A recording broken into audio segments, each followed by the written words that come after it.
40 minutes crying like a baby. Bikers, joggers, tourists, runners, they went by me. Police officers searching for suicidal people went by me twice. I'm standing at the ledge, leaning over the rail with tears flowing down to the waters.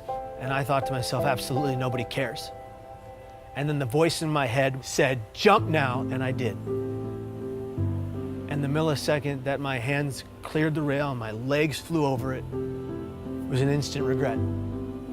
The depression was wiped from my mind, and all I wanted to do was live, and I thought it's too late. Kevin Hines was 19 when he jumped off the Golden Gate Bridge. He is one of the many incredible people that I've been grateful to meet over the past 3 weeks as I aim to further understand the complexity surrounding suicide. And I know I've made mistakes. I know I've let people down. But what happens when you're given an opportunity to help make a difference in the world? The backlash against the social media star. Very popular guy called Logan Paul is in some hot water. He's a complete and utter insensitive idiot. Taking a break from daily vlogging. Even he says his latest content was his biggest mistake. I want to apologize to the victim and his family.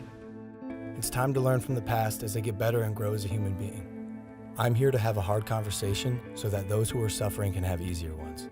So I've never been so humbled in my life by a single event. Were you kind of shocked by it? I was shocked to discover just how big this is. You've never known anybody that killed themselves? No one.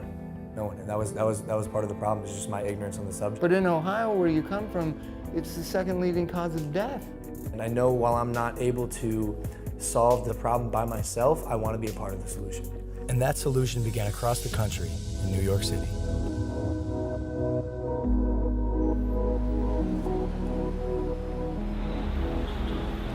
We sat down with Dr. John Draper, director of the National Suicide Prevention Lifeline.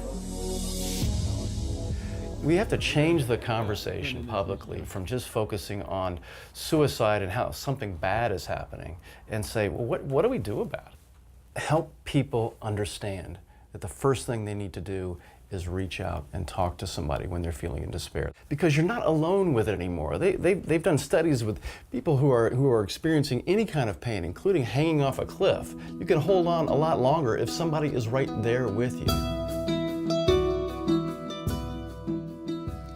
I think as a society, as human beings, we just have to be more compassionate. And that includes me too. That's something I'm learning along this journey. And something else that Dr. Draper told me were the 5 steps that anyone can take to help prevent suicide. Step 1 is simply just ask. Ask yourself, ask others, are you thinking about suicide? And I know that sounds like a daunting question, but literally that question can save lives. And step 2, accordingly, would be just to listen. Be present. Don't make any judgments. And then step 3 would be there for them, even after you've already asked, because dependability is key. Step 4 is then help them connect, whether it's with a friend, a family member, a local suicide hotline, therapist, but help them reach out to someone so they don't have to deal with this alone. Lastly, step 5 is just check in on them, show them that you care. Call them up, say, hey, I want to make sure you're okay. Can I check in with you over the next few days? So one of the things that is so important about reducing stigma is getting stories out there about people positively coping with suicide. Do you guys know anyone I could talk to with the lived experience of suicide? Absolutely. We have quite a number of people that we could refer over to. Yeah. That'd be great. Yeah. And that's how we got introduced to Kevin Hines. 17 years ago, Kevin jumped off of the Golden Gate Bridge and survived. These are individuals whose stories, when people hear them, they say, you know, maybe I can get through. As opposed to hearing stories when people haven't. And those are, unfortunately, those are the stories that we've heard before. Now we're hearing more and more stories of people being more open about it. And as I was saying before, Logan, for every 1 person that dies by suicide, there's 287 other people that think seriously about it but don't. Those are stories, again, that have not been told. If we told those stories of people who got through it as opposed to one who didn't, imagine what kind of influence that would have on people's behavior. When I found out that 1 in 6 high school kids seriously think about suicide, that's stunning. Yeah.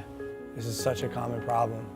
Logan, all I wanted was for one person to look me in my eyes and say, hey kid, are you okay?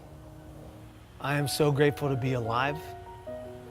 And I'm grateful today for every millisecond I get to breathe. Because it was almost all ripped from me by me.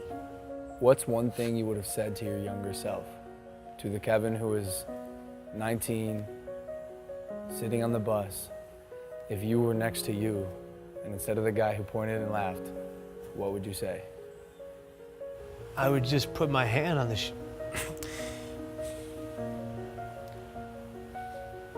I would just put my hand on my shoulder and I would just say, I'm here for you.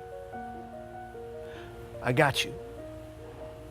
We need to be a society that comes together for every person in the community that's going through hell. And in order to do that, every person that's going through hell, whatever hell, has to be honest about their pain.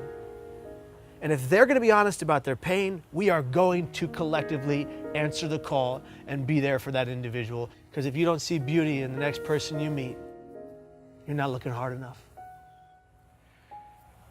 You're incredible, dude. This is an honor for me.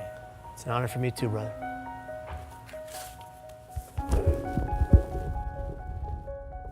From this point on, I want to make an effort to contribute and immerse myself in the conversation, so I'm pledging to donate $1 million to various suicide prevention organizations, with the first $250,000 going immediately to the National Suicide Prevention Lifeline so they can increase their capacity to help those in need. For anyone watching, I want you to know you are not alone, and most of the time, crisis passes. So if you or anyone you know feels alone or trapped, I encourage anyone to call or even text the suicide or crisis hotline. Both of those numbers are below, and although this is a tough conversation, it's important because things can and will get better. It's time to start a new chapter in my life as I continue to educate both myself and others on suicide. I'm humbled and thankful to say, this is just the beginning.